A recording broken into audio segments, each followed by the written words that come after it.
날씨 가운데도 성경 공부에 오신 우리 성도님들을 진심으로 환영합니다. 하나님께서 귀한 말씀의 은혜를 우리 모두에게 주시기를 간절히 바랍니다. 오늘은 히브리서 공부 16번째 시간입니다. 6장 9절부터 12절까지의 이제 말씀을 보는데요. 이 6장 9절부터 12절 말씀의 이제 주제라고 할까요? 제목을 달아본다면 무서운 경고 후에 사랑의 격려다, 이렇게 말할 수가 있을 것 같습니다. 내용물을 이제 나눠드린 교환을 보시면요, 히브리서 기자는 예수님께서 아론이 아닌 멜기세덱의 반차를 따르는 대제사장이라고 말을 하고 있는데, 그리고 그것을 자세히 설명하려다가 갑자기 멈춰버리죠. 그 이유는 지금 이제 멜기세덱에 대해서 창세기 14장에 나오는, 그리고 이제 시편 110편에도 나오는 멜기세덱에 대해서 이제 이 히브리서 기자는 쓸 말이 많아요. 이제 아주 예수님이 어떤 대제사장인가 그것을 알기 위해서는 이 멜기세덱이라는 인물을 잘 설명을 해야 됩니다. 그런데 이 설명을 딱 하려고 하다 보니까 이 성도들이 아무래도 자기가 지금 이제 히브리서 기자가 설명하는 것을 잘 이해하지를 못할 것 같은 거예요. 그 이유는 그들이 듣는 것에 둔하였기 때문입니다. 이 둔하였다라는 것은 이제 게으르고 뒤처져 있다라는 것입니다. 그러니까 하나님의 말씀을 배우는 일에 있어서 게으르고 뒤처져 있는 거예요. 그들이 초신자라서 그런 것이 아닙니다. 이제 막 복음을 받아서 예수님을 믿게 된 사람이라서 그런 것이 아닙니다. 오히려 그들은 오랫동안 신앙생활을 하고 있었어요. 그래서 히브리서 기자는 너희가 오랫동안 신앙생활을 했기 때문에 이 말씀의 선생님이 되어야 마땅하다. 그런데 이 말씀의 선생님이 되기는커녕 여전히 어린아이와 같은 신앙. 그래서 말씀을 들을 때도 우유같이 젖같이 아주 부드러운 것만 받을 뿐, 단단한 음식, 아주 그걸 씹어서 먹어야 될 아주 꼼꼼하게 이제 이해하고 또한 순종해야 될 그런 말씀들은 받지 못하는 상태에 있다, 이렇게 이제 야단을 치죠. 책망을 합니다. 자, 그래서 그렇게 이제 책망을 한 다음에 6장으로 넘어와서 이제 히브리서 기자는 권면을 하죠. 뭐라고 하냐면 두 번째 단에 보시면 히브리서 기자는 그런 성도들에게 그리스도의 말씀에 초보를 버리고 성숙한 신앙으로 나아가야 된다, 이렇게 권면을 합니다. 1장 2절에서. 그래서 기독교 신앙, 처음에 기독교 신앙을 받아들일 때 가지고 있었던 아주 기초적인 내용들, 그 내용들을 그것만 붙들면 안 되고, 그게 중요하다고 해서 그것만 붙들면 안 되고, 그것을 디딤돌 삼아서 앞으로 더 나가야 된다는 것이죠. 더 말씀을 깊이 배워야 된다. 그래서 내가 지금 설명하려는 멜기세덱에 대해서도 너희가 잘 알아야 된다. 앞으로 나아가야 된다는 거예요. 근데 만약에 그렇지 않는다면 어떻게 되는가? 이 권면에 순종하여서 너희는 어린아이의 신앙에 머물지 말고 앞으로 더 나가야 되는데, 만약 그렇지 않고 늘 이 어린아이와 같은 신앙에 머물러 있고, 심지어는 그조차도 못해가지고 믿음에서 완전히 떨어지게 된다면, 타락하게 된다면 이제 어떻게 되느냐? 되돌이킬 수 없는 비극이 일어나게 된다. 그래서 이제 6장 6절에 보면 거기에 굉장히 무서운 말이 나오죠. 너희가 만약에 배교를 하게 된다면, 믿음에서 떨어지게 된다면 새롭게 하여 다시 회개할 수 없는 상태, 그래서 구원을 잃어버리는 상태에 이르게 된다라는 것입니다. 그래서 7절과 8절에 보면 비가 충분히 내렸는데도 땅이 좋은 채소를 내지 않고 가시와 같은 쓸데없는 것들을 계속 낸다면 그 땅은 어떻게 되겠어요? 귀하게 여길 필요가 없는 것이죠. 오히려 심판을 해야 되는 거예요. 불로 태워지는 것이 마땅하다, 이렇게 굉장히 무섭게 말을 하고 있는 것입니다. 그렇기 때문에 성도는 어떻게 된다고요? 앞으로 나가야 된다. 그래서 초보에 머물러서는 안 되고 계속해서 믿음으로 살아가야 된다. 그렇지 않으면 심지어 어디까지 이룰 수 있다는 거예요? 믿음, 구원을 잃어버리는 그런 끔찍한 상황까지 이룰 수가 있다, 이렇게 이제 경고를 하는 거예요.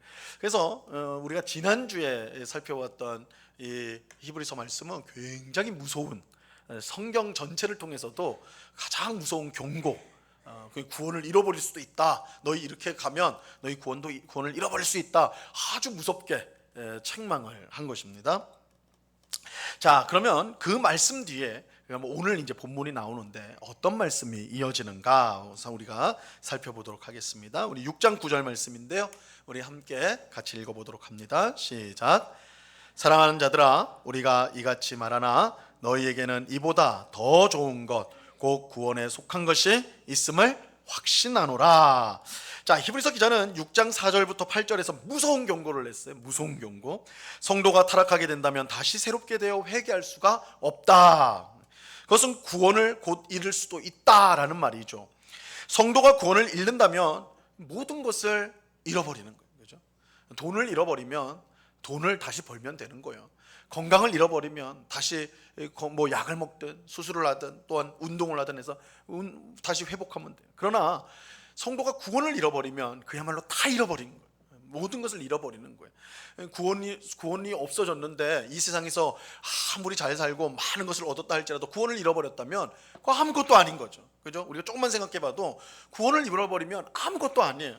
다 잃어버린 거예요. 그렇기 때문에 이것보다 더 무서운 경고가 없어요. 구원을 잃을 수 있다. 너희가 다시는 회개하여 새롭게 될 수 없다. 새롭게 되지 못하여 구원을 회개할 수 없다. 구원을 못 받는다. 이렇게 돼버리면 이것보다 사실은 더 무서운 게 없는 것이죠. 자, 하지만 이 경고는 히브리서를 받는 성도들이 그렇게 될 수 있다라기보다는 그렇게 되지 않도록 안전장치로 주어진 경고다라고 우리가 이제 생각을 해야 돼요. 지난주에도 말씀을 드렸지만 히브리서는 설교라는 것을 꼭 기억을 해야 됩니다. 이 설교 때는 이게 이제 엄밀하게 책을 쓰거나 어떤 뭐 논문을 쓰거나 이런 것과 달리 설교는 설득하는 것이 가장 주요한 목적이잖아요.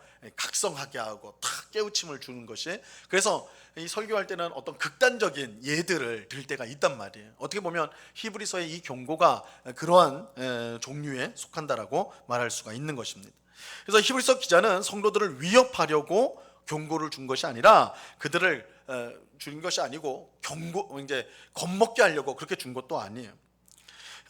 그러면 왜 그렇게 준 것이냐? 왜 그렇게 준가? 그들을 보호하기 위해서, 사실은 안전장치로서 준 것입니다.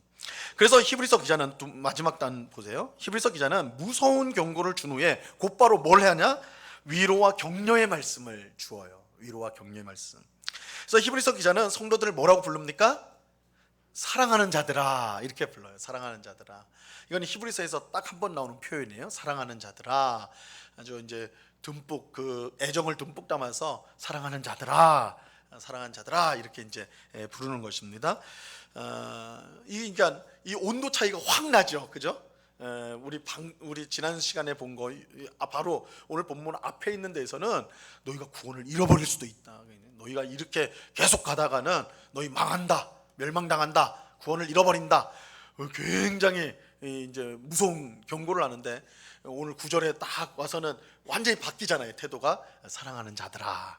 이것은 이제 이렇게 무서운 경고를 준 것이 정말로 그들을 저주하고 겁주고 위협하려고 한 것이 아니라 오히려 그들을 사랑하기 때문에 그들을 보호하려고 이렇게 한 것이다라는 것을 알 수가 있는 거예요. 그래서 사랑하는 자들아 이렇게 이제 부릅니다.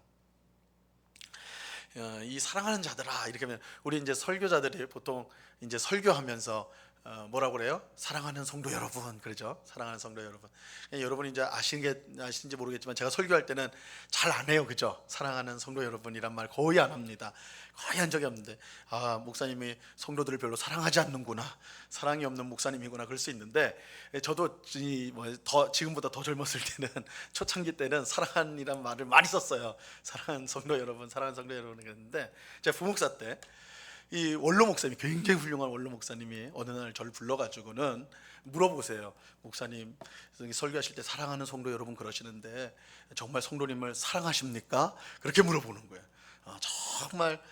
정말 깊은 마음으로 정말 다 사랑하냐는 거예요. 다 사랑하시냐. 곰곰이 생각해보니까 꼭 그런 것 같지가 않은 거예요. 그래서 이거 속이는 것이 될 수도 있겠구나. 물론 이제 원로 목사님 의도는 그런 건 아니겠지만, 그래서 그때가 생각이 나가지고 못해요, 이 말을 잘 못합니다. 그래서 언젠가는 할 수 있겠지만, 그래서 이 말이 하면 꼭 그런 생각이 나요. 어쨌든 히브리서 기자는, 지금 히브리서를 쓰고 있는 기자는 정말로 성도들을 사랑하는 자들아, 내가 정말 너희 사랑한다. 내가 지금 앞에서 너희 망할지도 모른다, 너희 구원을 잃을지도 모른다 이렇게 말했지만 그거 협박하는 거 아니야. 내가 너희 미워해서 그런 게 아니라 너무너무 사랑하기 때문에 그런 거야. 그래서 사랑하는 자들아, 이 히브리서에서 처음 나오는 거예요. 딱 한 번 나오거든요. 그러니까 무서운 경고 후에 이 말이 딱 나온단 말이에요. 어떤 취지인지, 왜 그런 무서운 경고를 준 건지를 이 말을 통해서도 우리가 이제 알 수가 있는 것입니다. 그 다음 페이지로 넘어가시면요, 히브리서 기자의 목적은 성도들을 두렵게 하려는 것이 아니라 오히려 격려하여 그들이 잘못된 길로 가는 것을 막고 바른 길로 힘차게 나가도록 격려하는 것이다. 이게 목표예요. 목적이에요. 히브리서 기자는 자신이 한 경고가 매우 엄중하다는 것을 인정해요. 그래서 뭐라고 하냐면, 우리가 이같이 말했지만, 이렇게 말했지만, 앞에서 말한 말이에요. 내가 이렇게 무섭게 말했지, 그런데 이 말이에요. 하지만 그는 편지를 받는 성도들이 더 좋은 것, 구원에 속한 것이 있음을 확신한다. 그죠? 내가 이렇게 엄하게 말했지만 그러나 너희는 더 좋은 것, 구원에 속한 것이 있음을 확신한다. 이렇게 말을 해요. 쉽게 말해서 성도들이 구원에서 이탈하지 않을 것을 확신한다는 거예요. 앞에 경고처럼 너희 다 멸망할 거야, 이게 아니라, 아니야, 오히려 너희는 구원에서 이탈하지 않을 거야. 구원에서 이탈하지 않을 거야. 난 그걸 확신한다. 이렇게 이제 말을 하는 겁니다. 자, 이런 확신의 근거가 이어지는 10절에서 나옵니다. 6장 10절을 보시기 바랍니다. 같이 읽습니다. 시작. 하나님은 불의하지 아니하사 너희 행위와 그의 이름을 위하여 나타낸 사랑으로 이미 성도를 섬긴 것과 이제도 섬기고 있는 것을 잊어버리지 아니하시느니라. 자, 히브리서 기자는 성도들이 구원에서 이탈하지 않을 것을 무엇을 통해서 확신했습니까? 그것은 하나님께서 불의하지 아니하다는 것입니다. 불의하지 아니하다. 이 말은 하나님이 의로우시다는 거죠. 부정의 부정은 아주 강한 긍정이에요. 불의하지 아니하시다. 하나님은 의로우시다는 거예요. 의로우시다.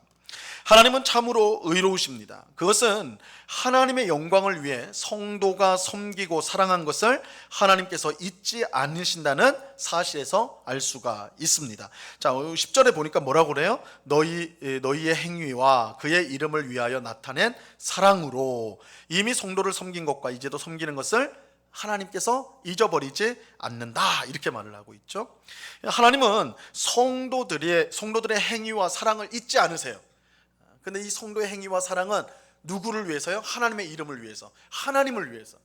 그러니까 하나님을 위해서 행한 것, 하나님을 위해서 다른 성도를 사랑하고 섬긴 것, 이것을 하나님께서 어떻게 한다고요? 잊지 않으신다는 거예요. 잊지 않으신다는 거예요.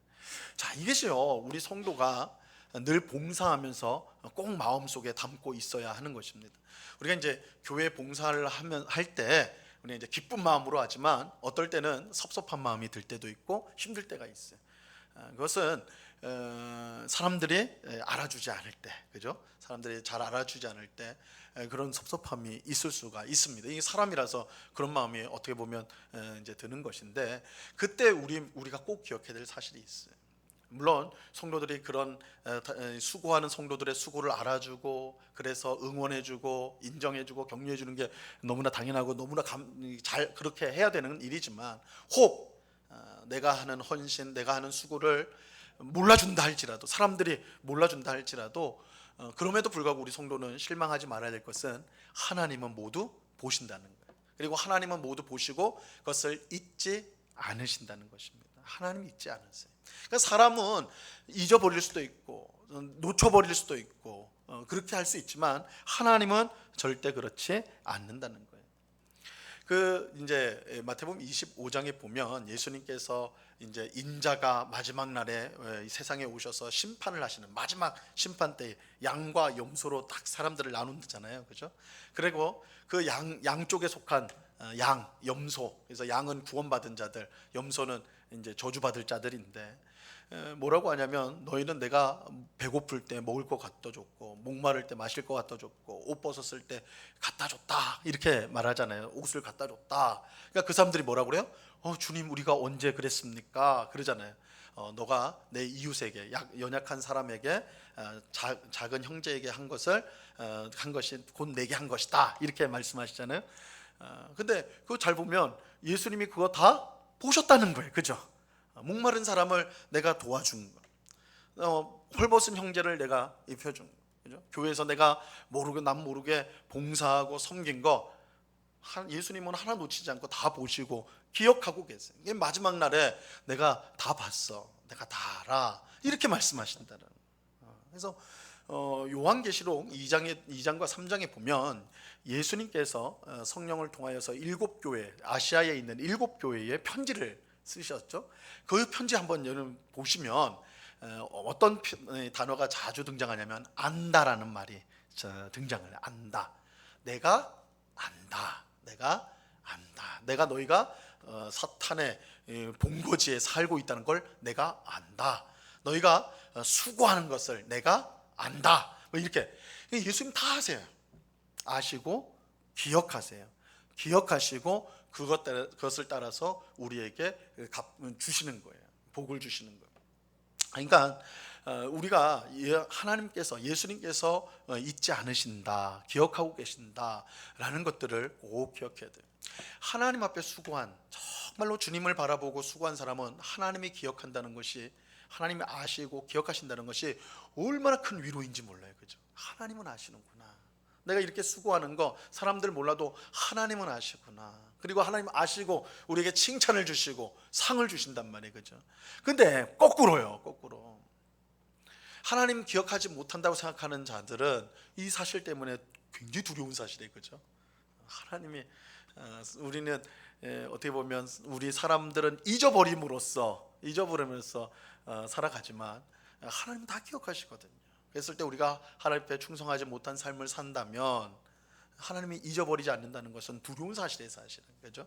그래서 하나님 앞에 충성하는 삶을 사는 사람, 정말 남이 보건 보지 않건, 사람이 인정하고 인정하지 않건 하나님의 뜻대로 사는 그 삶을 하나님께서는 기억하시고 반드시 상을 주시겠다, 이렇게 말을 하는 것입니다. 그래서 우리의 행위, 우리의 사랑, 이것들을 하나님이 기억하시기 때문에 절대 우리가 하는 섬김과 헌신은 헛되지 않은 거예요. 헛되지 않고 정말 우리에게는 복이 된다라는 것입니다. 자, 그래서 하나님은 그런 의로우신 분이에요. 잊지 않으시고 선한 정말 주님을 위해 산 사람에게는 그것을 잊지 아니하시고 상을 주시기 때문에 그 의로우신 분이다, 이렇게 말합니다. 자, 그다음 이제 두 번째 보시면요, 두 번째 단락. 한편 우리는 오직 믿음으로 구원을 받습니다. 자, 우리 에베소서 2장 8절 말씀 볼까요? 이 말씀은 우리가 받는 구원에 대해서 가장 잘 설명한 말씀이에요. 너희는, 같이 읽겠습니다. 시작. 너희는 그 은혜에 의하여 믿음으로 말미암아 구원을 받았으니 이것은 너희에게서 난 것이 아니요 하나님의 선물이라. 자, 이 말씀은 너무너무 중요한 말씀이에요. 우리가 구원받는 것은 우리의 행위나 노력으로 된 것이 아니라 오직 뭘로요? 믿음으로. 근데 믿음도 하나님이 우리에게 주신 것이기 때문에 선물이다, 이렇게 이제 표현을 합니다. 어쨌든 믿음으로 구원을 받아요. 자, 우리는 분명 행위가 아닌 믿음으로 구원을 받습니다. 자, 근데 이게 중요해요. 그런데 구원을 가져오는 믿음, 그죠? 구원을 가져오는 이 믿음은 반드시 드러나는 열매가 있습니다. 반드시 드러나는 열매가 있어요. 그것은 하나님 사랑과 이웃 사랑이에요. 자, 이게 하나님 사랑과 이웃 사랑이 온 율법이죠. 그죠? 그게 하나님의 뜻이에요. 그래서 참된 믿음은, 그 믿음은 열매를 맺게 돼 있는데 그 열매가 뭐냐? 하나님 사랑과 이웃 사랑이에요. 하나님 사랑과 이웃 사랑. 자, 믿음이 있다고 하면서 하나님과 이웃을 사랑하는 열매, 행위가 없다면 그것을 성경은 죽은 믿음이라고 가르쳐요. 죽은 믿음. 자, 야고보서가 여기에 대해서 잘 설명하고 있는데요. 야고보서 2장 17절 이와 같이 한번 읽어볼까요? 시작. 이와 같이 행함이 없는 믿음은 그 자체가 죽은 것이다. 죽은 것이다. 자, 믿음이 나무라고 생각을 해보세요. 살아있는 나무는 반드시 때가 지나면 뭘 맺어요? 열매가 나와요. 그래서 그 열매를 보면서 이게 사과나무구나, 무화과나무구나, 이렇게 알 수가 있다면 열매로 그 나무를 알 수 있단 말이에요. 근데 나무는 나무인데 안 나와요. 열매가 없어요. 열매가 없어요. 그럼 어떻게 되는 겁니까? 그 나무는 죽은 나무거나 아니면 나무처럼 생긴 그런 것이거나 그런 거겠죠. 열매가 없다라는 것은 그거는 살아있는 나무는 아니에요. 반드시 열매가 있게 되는 것입니다.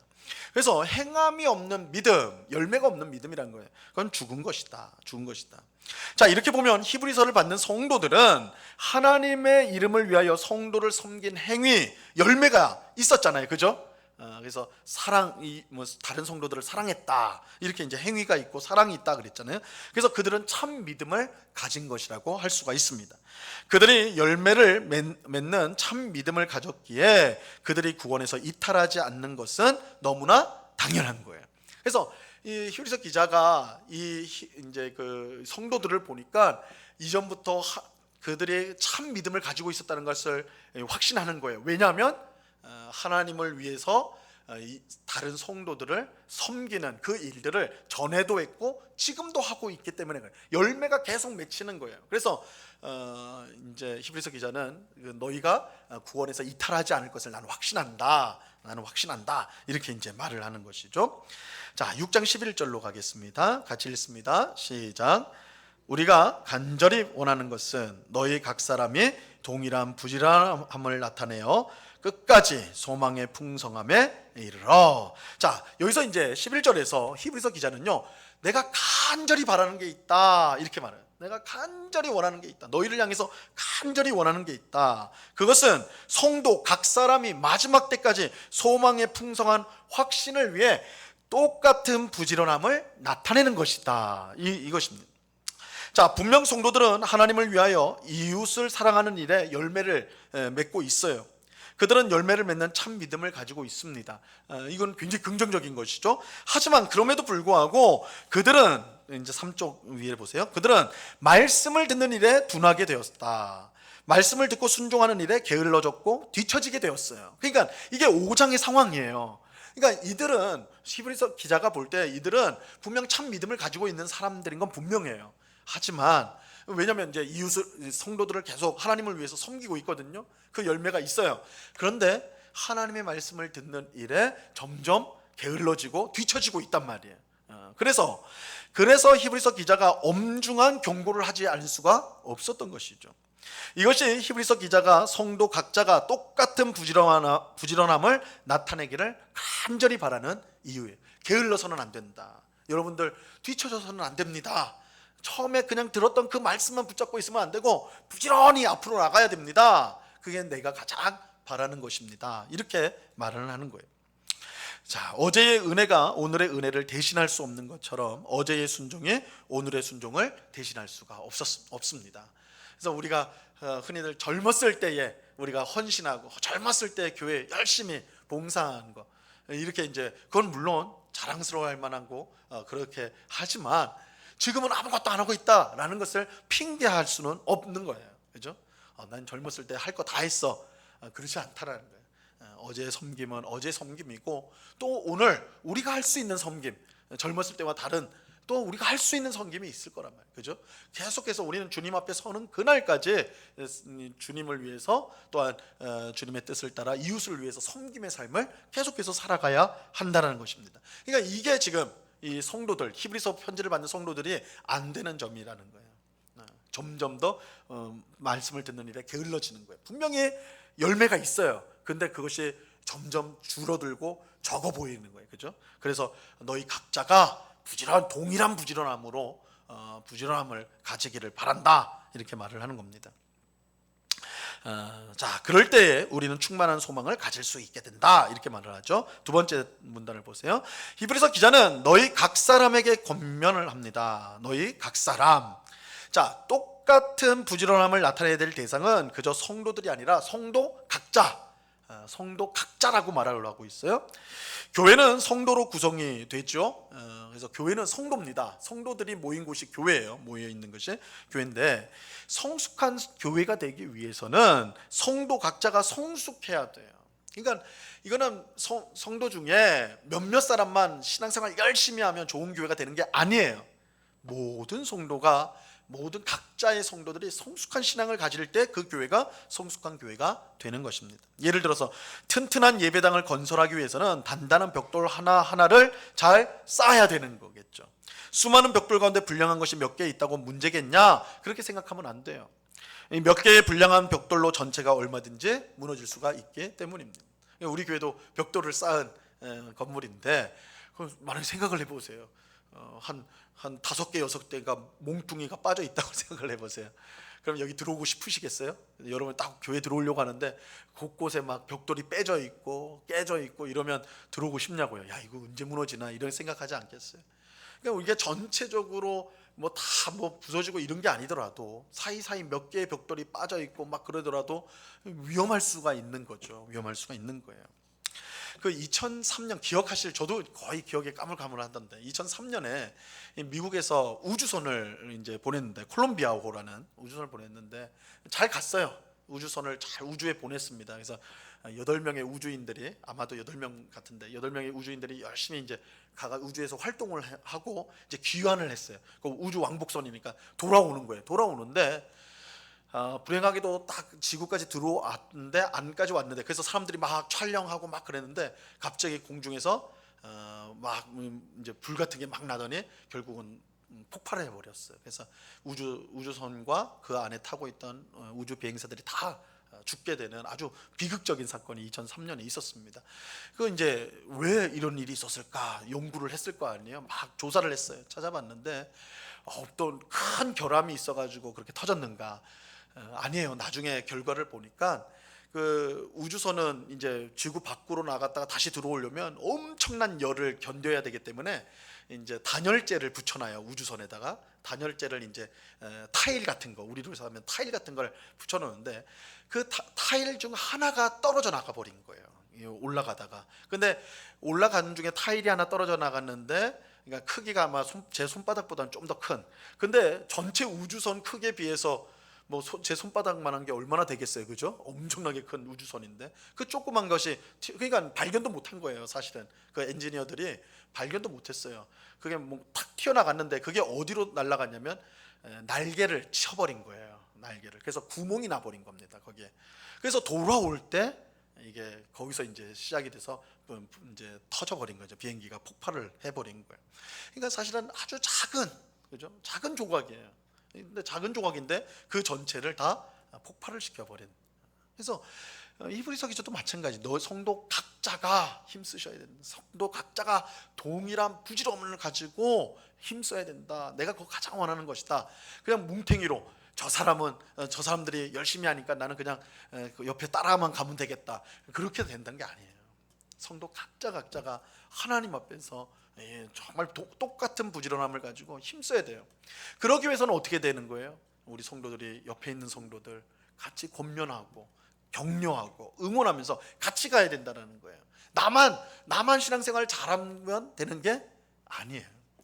이 성경에서 교회를 몸으로 표현을, 몸으로, 그죠? 사도 바울이 특별히 이 교회를 표현할 때 몸으로, 그리스도께서 머리가 되시고 우리 성도들은 각 몸의 각 부분이다. 뭐 이렇게 말하면 어떤 성도는 뭐 엄지 손가락일 수도 있고 어떤 성도는 갈비뼈일 수도 있고 막 이렇게 비유를 할 수가 있을 거예요. 그러니까 다 이렇게 되어 있다라는 거예요. 다 있다. 근데 여러분 한번 생각을 해보세요. 어떤 사람은 오른손이 막 지금보다 한 5배, 6배가 커요. 근데 이쪽 손은 크질 않았어. 조그매요. 교회 안에 어떤 성도들은 믿음으로 성령으로 충만하고 너무너무 신앙생활을 너무너무 잘해요. 근데 어떤 성도는 아주 어린아이 같이 그냥 밑바닥에 있어요. 그러면요, 그 교회는 어떤 교회예요? 그 사람은 어떤 사람이에요? 왼손은 막 엄청나게 큰, 아주 튼튼하고 크고 막 이런데 오른손은 조그매요. 그럼 그런 사람을 뭐라고 그래요? 그죠? 저 정상 아니죠, 그죠? 정상이 아닐 거란 말이에요. 그냥 왼손이 크니까 저 사람 뭐 괜찮다 이렇게 절대 생각 안 할 거란 말이에요. 같이 커야 되는 거예요. 같이 성장해야 돼요. 그래서 우리가 착각하지 말아야 되는 게 이 부분이에요. 나 혼자만 신앙생활 잘하면 되지. 나만 하나님 잘 섬기면 되지. 뭐 내 옆에 있는 성도가 어떻게 거래? 난 상관없어. 아니야. 그러면 몸이 아니에요. 몸이, 그죠? 몸이 아니란 말이에요. 교회를 우리 교회가 벽돌 쌓았는데 어떤 벽돌은 엄청나게 커요. 그리고 다른 거는 조그매요. 그럼 그거 못 쌓아요, 그죠?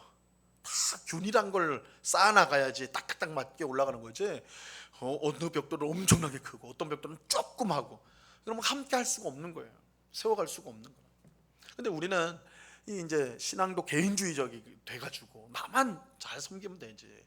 그렇지 않다라는 거예요. 그래서 오늘 히브리서 기자가 성도 각자가. 그래서 그러기 위해서는 어떻게 해야 돼요? 서로 격려해야 돼요. 그래서 나중에 이제 뒤에 가면 히브리서 기자가 또 권면을 해요. 모이기를 패하는 어떤 자들의 습관과 같이 그리하지 말고 어떻게 하라고요? 그날이 올수록 더욱 힘써 모이라고 그러잖아요. 왜요? 왜 모이라고 그럴까요? 아유, 시간도 없는데, 나 할 것도 많은데, 돈도 벌어야 되고, 그죠? 여행도 가야 되고 막 그런데 맨날 모이래. 근데 교회는 모이는 곳이에요. 왜요? 그래야지 격려가 되고 응원이 되고, 그죠? 도전을 받고 또 실망했던 마음이 힘을 얻고, 이 서로 보면서 그렇게 성장해 가야 되는. 나만 해서 가는 것이 아니에요. 나만 성장하면 그 이상하게 돼 버리는 거예요. 그래서 오늘 각자, 히브리서 기자가 그 말을 강조를 하고 있는 거예요. 너희 각자 한 사람 한 사람이 중요하다. 다 똑같은 부지런함, 동일한 똑같은 부지런함으로 그렇게 성장해 가야 된다. 이렇게 말하고 있는 것입니다. 자, 이제 그 밑에 단을 한번 보시면요, 성도 각자가 똑같은 부지런함을 나타내야 되는 목적은 끝날까지, 우리 성경이 끝까지 나고 있는데 끝날까지 소망의 풍성함에 이르기 위해서입니다. 자, 우리가 하나님을 위하여 다른 성도를 사랑하고 섬기는 일을 멈추지 않고 계속해서 부지런히 한다면 우리가 가진 소망은 더욱 풍성해질 것입니다. 이 소망이라는 것은 마지막 때에, 마지막 날 우리에게 주어질 구원, 총체적인 하나님의 나라, 영원한 안식, 이것을 말하는 것이죠. 자, 이것은 농부가 농사를 열심히 지을 때 싹이 나오고 줄기가 나오는 것을 보면서 추수에 대한 소망이 더욱 가득해지는 것과 같습니다. 농부가요, 되게, 저도 뭐 농사를 지어본 적은 없지만 이제 상식적으로 생각해 보면 농부가 이제 봄이 되면서 이제 씨를 뿌리고 뭐 모내기 하고 뭐 이런 거 다 하잖아요.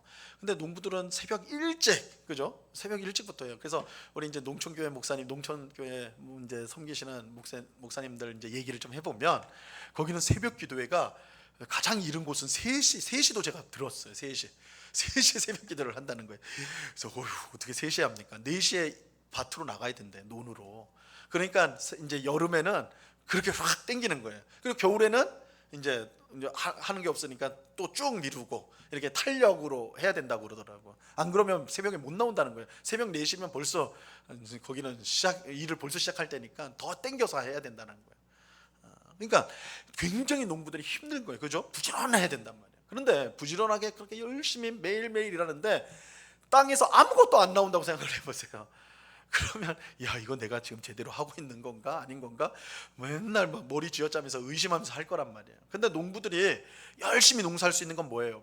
딱 하면 싹이 나오기 시작하고, 그죠? 점점 저 줄기가 나오잖아요. 그래서 어제 봤던 거랑 오늘 봤던 거랑 차이가 조금씩 있으니까 더 열심히 하는 거예요. 왜냐하면 그 성장하는 것을 보면서 뭐가 그려지는 거예요? 추수 때 얘 풍성하게 열매를 거두겠구나, 그게 보여지는 것이죠. 마찬가지로 우리 성도가 이 땅에서 부지런하게 하나님의 뜻을 순종하고 이웃을 사랑하는 삶을 우리가 살아갈 때에 우리가 종말에 얻을 그 영광스러운 구원, 안식, 하나님의 나라, 그것이요, 우리가 그 누릴 것이 눈으로 보여지는 거예요. 점점 더 확신이 가득해지는 거예요. 충만해지는 거예요. 더 성장, 이제 커져가는 것이죠. 그렇지 않고 그냥 가만히 있는다면, 가만히 있으면 어떻게 되는 거예요? 진짜 천국이 있나? 없나? 맨날 이런 생각하고 말아버리는 거예요. 그런데 하나님의 뜻대로 순종하고 이웃을 사랑하는 그런 삶을 부지런히 살다 보면 그 열매들이 보이면서 그것으로 인해서 내가 가진 소망, 종말에 이루어질, 내게 주어질 그 소망의 실체가 점점 더 기대가 되는 거예요. 이게 이제 소망이 풍성하게 된다라는 말씀의 뜻이 되는 것입니다. 자, 우리 그러면 마지막 12절을 보도록 하겠습니다. 6장 12절 같이 읽습니다. 시작. 게으르지 아니하고 믿음과 오래 참음으로 말미암아 약속들을 기업으로 받은 자들을 본받는 자 되게 하려는 것이니라. 자, 히브리서 기자는 무엇보다 성도들이 게으른 자가 돼서는 안 된다, 이렇게 말을 하고 있습니다. 그래서 말씀이 둔하다라는 뜻이 게으르다는 뜻이었다고 그랬죠. 뒤처지는 거, 게으른 거. 그래서 게으른 자가 되면 안 돼요. 바로 앞절에서 어떤 사람이 되어야 된다고 그랬어요? 부지런한, 그죠? 아주 부지런하게 똑같은 부지런함을 가져야 된다고 그랬잖아요. 어린아이 신앙 상태에 만족하며 안주하면서 불순종의 삶을 계속 살아간다면 그 끝은 비참할 수밖에 없을 것입니다. 참 믿음을 가진 성도는 하나님과 이웃을 사랑하여 섬기는 일을 쉬지 않고 행합니다. 그런데 이렇게 하는 것이 절대 쉬운 것은 아니지만 그렇다고 불가능한 것도 아니에요. 히브리서 기자는 히브리서 11장에 가서 참 믿음을 가지고 하나님과 이웃을 부지런히 섬긴 많은 성도들을 소개하게 될 것입니다. 히브리서 11장 주제가 별명이 뭐죠? 11장을 뭐라고 불러요? 믿음장이라고 불러요. 그렇죠? 믿음장. 이제 유명한 성경장들이 있잖아요. 고린도전서 13장을 뭐라고 그래요? 사랑장, 그죠? 사랑장. 히브리서 11장이 이제 믿음장이라고 그래요. 믿음장. 믿음의 증인들을 쫙 이제 구약에 나오는 사람들을 소개를 쫙 해주거든요. 자, 그들은 모두 믿음과 오래 참음으로 약속들을 기업으로 받은 사람들이에요. 히브리서 기자는 성도들에게 이런 사람들을 본받는 자가 되라고 말을 하는 것입니다. 그래서 지금 여기서 이제 11장 예고편을 하는 거예요. 약속을 기업으로 받은 자들, 그거를 이제 11장에서 쫙 설명해 줄 겁니다. 그러면서 성도는 게으른 자가 되어서는 안 되고 어떤 사람이 되어야 돼요? 본받는 자가 되어야 돼요. 본받는 자. 그 약속을 상속받은, 그래서 그것을 붙잡고 살아간 성도들을 본받는 자가 되어야 돼요. 자, 마지막 단락 보세요. 우리가 본받아야 될 사람들은 모두 믿음과 오래 참음으로 약속들을 기업으로 받은 사람들입니다. 자, 믿음은요, 성경에서 말하는 믿음은 우리가 보통 믿음하면 예수님을 믿는다 이렇게 하면 예수님이 하나님의 아들이고 나의 죄를 위해서 십자가에 죽으시고 사흘 만에 부활하시고 하늘에 승천하신 구원자, 이 지식을 갖고 있는 거, 그리고 지식을 확신하는 거, 이것을 이제 보통 믿음이라고 그래요. 그런데 성경에서는 우리가 이제 구약 성경에서 특별히 더 강조가 되는데, 믿음이란 말할 때 이런 지식적인 것에 대한 확신도 믿음이지만 또 한 가지 중요한 개념은 그것을 붙잡는 거예요. 붙잡는 거. 그러니까 그냥 믿음이라는 것이 그냥 아는 게 아니에요. 그 믿음이 있다는 것을, 그 사실을 붙잡고 그것이 어떤 형편과 상황 속에서도 그것을 놓치지 않고 여전히 그것을 의지하는 거, 붙잡는 거, 이걸 믿음이라고 그래요. 믿음. 그래서 믿음은 다른 말로 신실하다, 변치 않는다, 이런 의미도 갖고 있는 거예요. 그래서 하나님께서 믿음직한 분이다, 이런 거는 신실한 분이라는 거예요. 하나님 변치 않는 분이시라는 거예요. 그렇죠? 그래서 우리가 믿음을 갖고 있다라는 건 우리가 변치 않는 걸 말하는 거예요. 그래서 이 믿음, 그리고 그렇기 때문에 이 믿음이요, 그렇게 변치 않고 꾸준하고 이렇게 되기 때문에 이 오래 참음이란, 믿음과 오래 참음이라고 그러잖아요. 사실은 거의 똑같은 뜻이에요. 그래서 오래 참는 믿음, 뭐 이렇게라도 표현할 수 있는 이 두 단어가 사실은 거의 같은 표현이 되는 것입니다. 자, 그래서 믿음은 제일 마지막 줄 보세요. 믿음은 오래 참음이 없이 오래 갈 수가 없습니다. 출애굽한 이스라엘 백성이 가나안 땅에 들어가지 못하고, 마지막 장입니다. 광야에서 망한 것은 그들에게 믿음이 없었기 때문이 아니에요. 그들은 다 하나님께서 그들에게 가나안 땅을 주시겠다, 그 선조들에게 주신 약속, 언약, 이것들 다 알고 있었어요. 그리고 그걸 확신하고도 있었어요. 하지만 뭐가 문제예요? 믿음을 끝까지 붙들 오래 참음이 없었어요. 그들은 그냥 놔버렸단 말이에요. 그들은 눈앞에 어려움이 나타나면 오래 참지 못하고 불평하고 원망하고 되돌아섰어요. 그래서 특별히 여러분 민수기를 보시면 하여튼 사사건건 이스라엘 백성들이 원망하고 불평해요. 한 장 지나면 원망 불평하고, 또 한 장 지나면 원망 불평, 물이 없어서 원망 불평하고, 고기를 못 먹어서 원망 불평하고, 길이 힘들어서 원망하고 불평하고, 모든 이유가 원망하고 불평하는 거예요. 하나님이 주신 약속이 있으면 그 약속을 붙잡고 꾸준히 가야 되는 거예요. 그런데 오래 참지를 못해. 계속 원망하고 불평하는 거예요. 그게 이제 이스라엘 백성들이 실패한 원인이에요. 그 결과 그들은 적과 꿀이 흐르는 땅, 가나안 땅을 주시겠다는 약속을 받았음에도 믿음을 지키지 못하여 결국 광야에서 망했죠. 1세대들은 망한 겁니다. 오직 끝까지 오래 참으며 믿음을 지킨 여호수아와 갈렙만이 그곳에 들어가게 되는 것이죠. 이들은 믿음을 오래 참음으로 붙들었던 자들이에요. 오래 참을 자들, 그 약속을 끝까지 붙잡았던 자들이 여호수아와 갈렙이에요. 그래서 갈렙이 이제 여호수아서 1장에 가면 아니죠. 사사기 1장에 제가 좀 하여튼 갈렙이 좀 헷갈리는데, 갈렙이 가나안 땅에 들어갔을 때 여호수아에게 나와가지고 내게 주시겠다, 헤브론 땅을 내가 이제 주시겠다라는 그 약속을 믿고 내가 나가서 싸우겠다 이렇게 이제 나서는 거예요. 그게 믿음이에요. 그러니까 하나님이 주신 것을 끝까지 붙잡는 거예요. 근데 그 형편과 상황은 그때 갈렙이 나이가 85세였거든요. 노인이에요. 그런데도 하나님이 내게 그 약속을 주셨기 때문에, 내가 그걸 믿기 때문에, 그것을 끝까지 붙잡고 있기 때문에 내가 나아간다 이렇게 말을 하는 것입니다. 이게 믿음이에요, 믿음. 자, 마지막 단락을 보겠습니다. 구약 성경에 나오는 하나님의 사람들은 하나님이 보내실 구원자 예수님이 이루실 구원을 소망했다는 점에서 우리와 같이 약속들을 상속받은 사람이라고 할 수가 있습니다. 하지만 이제 구약 성도들과 신약 성도들의 차이인데, 이게 이제 히브리서 11장에도 이 부분을 다룹니다. 구약 성경에 나오는 하나님의 사람들을 우리가 본받고 따라야 되는데, 하지만 우리가 그들보다 훨씬 복된 자리에 있어요. 오늘 우리가 왜 그러냐? 그들은 예수님이 오실 것을 보지 못했어요. 그죠? 구약 성도들은 예수님이 오시기 전 사람들이에요. 그죠? 그런 점에서 오늘 우리는 예수님이 이 땅에 이미 오셨고, 예수님 보시신 성령께서 이미 주어졌고, 이런 예수님을 통해서 모든 복음의 약속들이 이루어진 것, 이제 마지막 남은 거는 주님의 재림과 하나님 나라의 완성이에요. 그것 빼고는 다 이루어진 시대에 우리가 살아가고 있거든요. 그리고 이렇게 보면 구약 성도들보다 우리가 훨씬 더 복되다라는 거예요. 그래서 히브리서 11장에 이제 나중에 보시면 우리 성도들이 얼마나 복된 존재인가, 그것을 우리에게 이제 말을 하고 있죠. 우리가 그들보다 더 복되다, 더 좋은 것을 받았다라고 말합니다. 자, 그러므로 더 좋은 것을 받은 우리가 그들보다 부지런하지 못하다면 이건 더 큰 문제죠, 진짜. 그죠? 더 많은 혜택, 더 많은 은혜를 받았는데도 불구하고 그들보다도 못하다라고 한다면 이건 큰 문제가 된다는 거예요.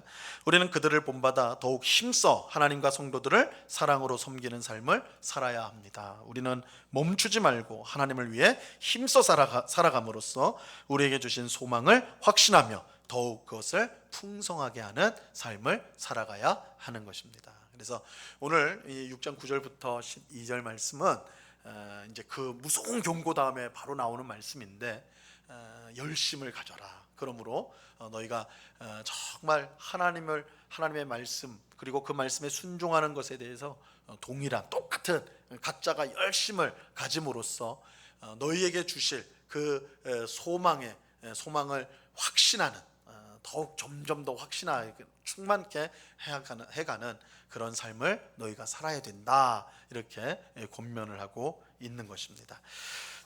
그래서 오늘 우리 말씀을 함께 배웠습니다. 기도하겠습니다. 하나님 아버지, 감사합니다. 주님, 우리가 참 믿음을 가졌기에 우리가 열매를 계속해서 맺어가는 것이 당연한 일입니다.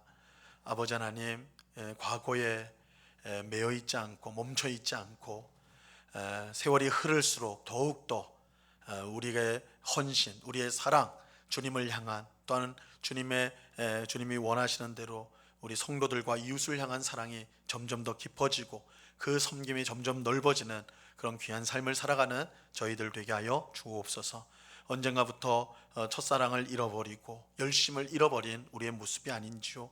아버지 하나님, 우리 자신을 돌아보며 더욱더 힘써 행하는, 그래서 마지막 날 우리의 모든 것을 기억하시고 상을 주실 주님을 기대하며 정말 기쁨으로 오늘도 내일도 힘써서 주님을 섬기고 이웃을 섬기는 복된 주의 백성 되게 하여 주시옵소서. 그렇게 우리를 인도하시고 이끄실 주님께 감사와 찬송을 올려드리며 예수 그리스도 이름으로 기도드리옵나이다.